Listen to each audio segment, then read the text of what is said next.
Morgen is de eerste voetgangersbrug geplaatst in het project Kolm Watersportdorp. De brug wordt geplaatst, de liggers zijn geplaatst en de leuningen komen erop. Dus na vandaag de eerste brug is gereed. Dit is de eerste voetgangersbrug.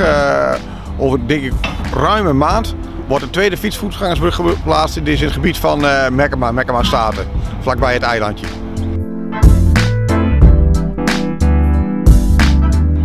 We liggen nu weer redelijk op koers.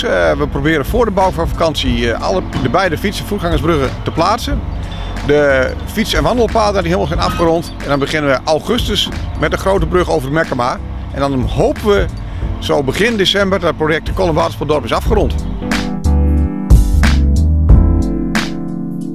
Nou, dit project Kolm Watersportdorp dat is ook mede gefinancierd door de provincie Friesland in het kader van het project ANO, Agenda Netwerk Noordoost. Dat is heel erg belangrijk om Noordoost-Friesland sociaal-economisch te versterken. Nou, en dan is zo'n project Kolm Watersportdorp natuurlijk heel belangrijk voor. En dat is ook prachtig en dat zit ook een beetje in de aanbesteding. Nou, we proberen ook zoveel mogelijk lokale en regionale aannemers in het project mee te nemen. Dus ja, ook voor het lokale bedrijfsleven is het heel belangrijk.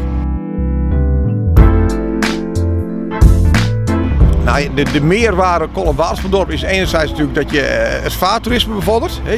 De bruggen gaan van 1,60 meter naar 3 meter. Dus de vaarbereikbaarheid wordt beter. De bootjes kunnen beter het centrum van Kolm bereiken. Dus op die manier kunnen toeristen het centrum van Kolm makkelijk benaderen. Daar uitstappen en hun bestedingen in het centrum van Kolm doen. Dat is natuurlijk goed voor onze middenstand, goed voor het bedrijfsleven, goed voor de werkgelegenheid.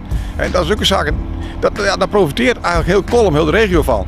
En bovendien wordt het gebied, het plangebied Kolm Watersportdorp, ook heel mooi ontwikkeld. Dus de openbare ruimte wordt heel erg opgeknapt. Nou, daar hadden we eigenlijk eerst nog geen geld voor en dan nemen we nu mooi mee in het project Kolm Watersportdorp.